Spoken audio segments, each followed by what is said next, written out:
Vazhdojmë tutje të nderuar teleshikues me kronikën e radhës, ku Jezerçi është një fshat malor i njohur për bukuritë natyrore, ajrin e pastër si dhe burimet e freskëta ujore. Pas investimeve të fundit, ai ofron bujtina, restorante tradicionale dhe shtigje të aventurës si ura tibetiane dhe via ferrata.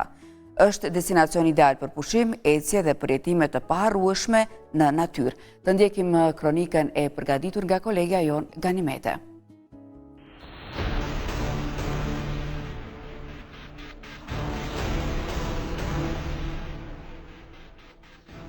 I rrethuar nga gjelbrimi i dendur, fshati Jezerc është një nga destinacionet më mahnitse për dashamirët e natyrës dhe aventurës në Kosovë. I njohur për bukuritë e tij natyrore, malet e thepisura, ujërat e pastër kristal dhe ajrin e freskët malor, Jezerci është vendi ideal për pushim, qetësi dhe eksplorim. Vitet e fundit, ky fshat ka përjetuar një zhvillim të qëndrueshëm turistik, duke ofruar kushte të shkëlqyera për vizitorët. Me bujtina tradicionale, restorante lokale, me ushqim bio, si dhe infrastruktura të reja për turizmin avanturier, Jezerci është të shndruar në një pirë të vërtet për vizitorët vendas dhe të huaj. Besnik Reka nga klubi i turizmit dhe rekreacionit Ferizaj thekson se në mesin e shumë shtigjeve, via ferrata është një vlerë e shtuar në këtë fshat. Tani jena pikërisht në vendin e duhur ku edhe mund çdo qytetar të fillon nga këtu, kur edhe ka dhe tabelën e shtigjeve, e cila ky shtet ku fillon këtu është shtegu i Ariut. Ja ju jeni këtu dhe fillon nga ngjyra e kuqe. Sa është i gjatë si shtet? 22 km është transversalja e shtegut të Ariut, ku mbrana shtigjeve të Ariut janë edhe këto që po shihet. Shtegu i ujkut, shtegu i drenushav, shtegu i fëllënzave, shtegu i blethve, që janë brenda hartës, gjithë këtu mund të përcaktohen edhe mund të ecim pa guida. Se janë të gjitha digjitale dhe të gjitha janë në hartë dhe po ta kërkosh shtegu i Ariut, do të jetë. Është më i gjatë shtegu i Ariut? Po, shtegu i Ariut është transversale, domethënë, është 22 km. Po gjithsej shtigje janë 56 km. Dhe shka mbi gjitha ajo që janë shtigje për ecje, për vrapim, apo për ecje, vrapim, kaljerim, biciklet. Gjithat mund këto ti kanë, ja pra ku kemi edhe, ja, këto. Nga këto, gjithat mund me vizitu. Për pas ato që janë të ndaluara të hesin e për shtigje dhe të bëjnë të ndezin zjarra, apo dhe një gjë borllëge këtë gjëna tjetër. Po ashtu ka edhe shërbimet e gastronomisë, apo është sipas tabelës, apo gjatë kësaj rruge? Shërbimet e gastronomisë janë pikërisht këto që janë edhe restorantat më lart, po dihet tani që Jezerci po e ka marrë një hovë të madh, një hovë turizmit mund ta quajmë kështu, se vërtet po bëhet një sen i mirë në këtë fshat, kur dikur ishte i djegur tërësisht, tani e ka marrë një pamje shumë madhështore, turistike, me gjithë këtë bukurit që ka si Jezerc, si Jezercin legjendar mund ta quajmë, tani u shndruar një Jezerc, një fshat, një Jezerc turistik. Sipas drejtorit për zhvillim dhe turizëm, Balton Dërguti, ky projekt vjen si vazhdimsi e investimeve që po bëhen në komunën e Ferizajt për zhvillimin e turizmit.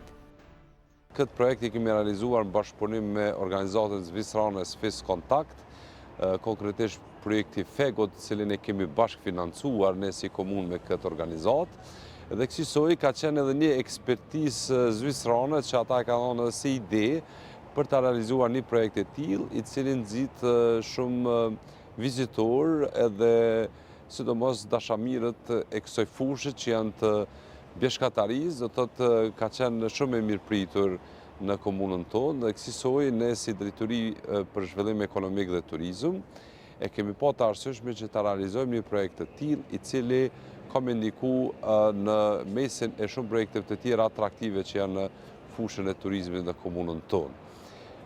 Ky projekt vjen si rezultat i një projekti që kemi realizuar vitin e kaluar në shpenzimin e shtigjeve të ecjes për bjeshkatar dhe alpinist, ku janë shpenzuar dikun 56 km shtigje, dhe po këto shtigje janë rregulluar edhe në hartën digjitale që shkarkohet në telefon dhe funksionon pa internet në vendet malore të komunës së Ferizajt. Ura tibetiane, një përvojë unike që ofron pamje spektakolare të luginës dhe maleve përreth, e ndërtuar për avanturier. Kjo urë e varur është ideale për ata që duan të ndjejnë adrenalinën në zemër të natyrës. E për të gjithë ata që duan të përitojnë këtë adrenalinë, përkujdeset klubi i turizmit dhe rekreacionit Ferizaj. Këto janë pajisje që do t'i kem një grup që do të ngjitet në Via Ferrata, e cila guidat profesionale do t'a udhëheqin, edhe do t'i përcjellin gjatë veshjes së tyne ose montimit të tyne. Edhe shka duhet keq që t'jem këto, janë, si që quajmë na brekurët, që janë me lidhse me karabina, profesionale, që në asnjëherë nuk janë të rrezikum, domethënë, edhe jem këtë okej. Janë profesionale, janë të licencuar për këtë punë, kështu që grupet janë të sigurta. Shka vyjnë, gjithë janë brekurët, helmetat, edhe vazhdojmë me ngjitjen në Via Ferrata.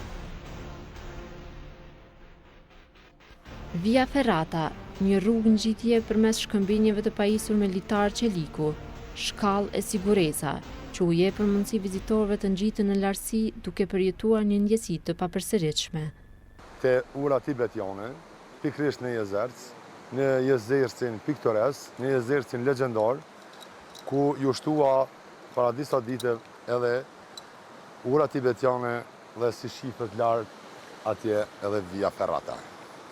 Sa është e gjatë Via Ferrata? Via Ferrata lartësia është 300 metra, lartësia mbydetare, edhe është në kategorinë CD, që do të thotë nuk është në ekstreme, po e ka atë pjesën e vetë të ekstremës, se nëse sa është ekstremes t'jep adrenalin Via Ferrata, atëherë si ta quajmë Via Ferrata. Me guida tonë që i kemi, që janë mbi 20 guida që janë certifikuar në komunën tonë, nga komuna, na sot i kemi mund ta bëjmë Via Ferratën në mënyrë më profesionale, me njerëz të certifikuar dhe nuk ka rrezik asnjëherë.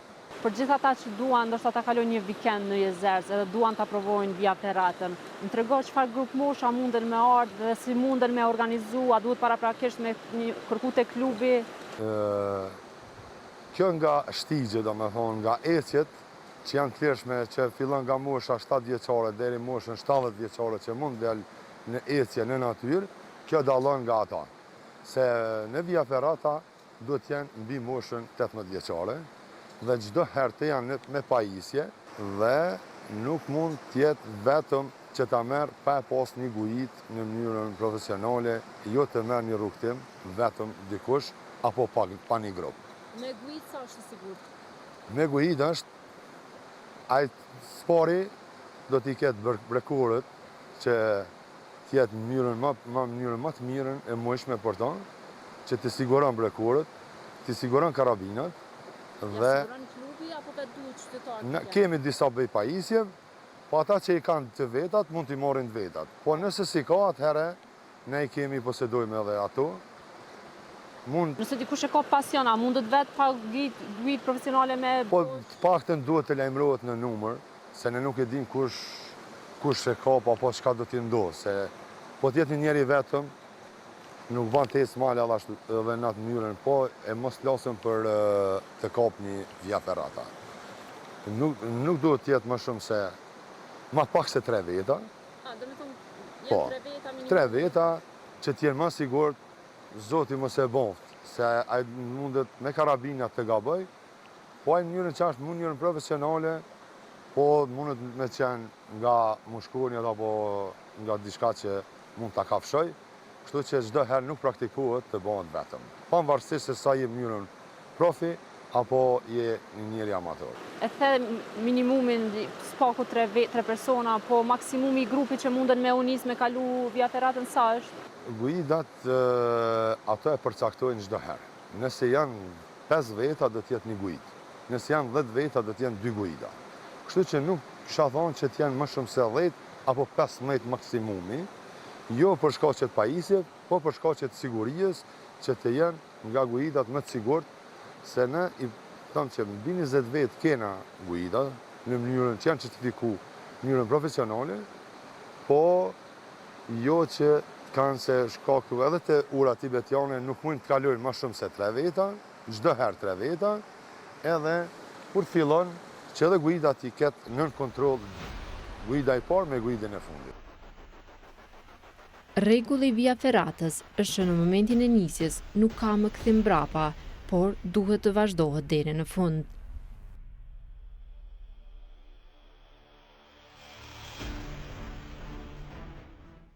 Guida profesionale, guidat ecë njëri i pari, i cili aja ka për detyrë t'i kontrollon së pari pajisjet, fillon ecjen dhe ta përcjell grupin nga mbrapa. Kështu që edhe guida i fundit, që është në mënyrën profesionale nga ne, edhe ai do t'jetë i fundit, që t'i përcjell, që t'janë komunikim njëri me tjetrin, me të parin edhe me të fundit. Nga këtu ku fillon derisa ta përfundon, sa zgjat me kohën, nëse mund të them kështu? Po, me kohën te kjo, krahasim me tjerat Via Ferrata që janë në Kosovë, kjo është pak më e lehtë dhe nuk zgjat më shumë se sa 3 orë, se 2 orë e gjysmë i ban deri në ngjitjen lart me pushime, me mënyrën ashtu mënyrën që do të ecin tamam. Pushimi është ashtu siç po i shohim momentalisht guidën, apo ka vende që mundet me pushu. Ka vende, kemi lënë vende që me pas edhe pushime gjatë ngjitjes. Sa pushime janë para parë? Po me 2 pushime mjafton. Po, me 2 pushime mjafton t'jesh lart, e pastaj është një që nuk mundesh të kthehesh për të zbritur poshtë. Zbritja është e vështirë? Jo, nuk është e vështirë. Aja me diku me 20 minuta zbritje e ban. Është edhe ajo është zbritje e hekurt apo? Jo, aja është zbritje tamam e shtegut, i cili është i lehtë, është nuk në të mënyrën që çdo njeri mund ta bëjë, po nuk është që të merr kohën shumë. Përveç këtyre, Jezersi ofron shtigje të ndryshme malore për ecje dhe ciklizëm, ku çdo hap të shpërblen me panorama të mrekullueshme dhe paqe shpirtërore që rrallë gjendet diku tjetër. Nëse kërkon largimin nga zhurma e qytetit, freski malore, mikpritje të ngrohtë dhe aventura të paharrueshme, Jezersi është vendi për ty.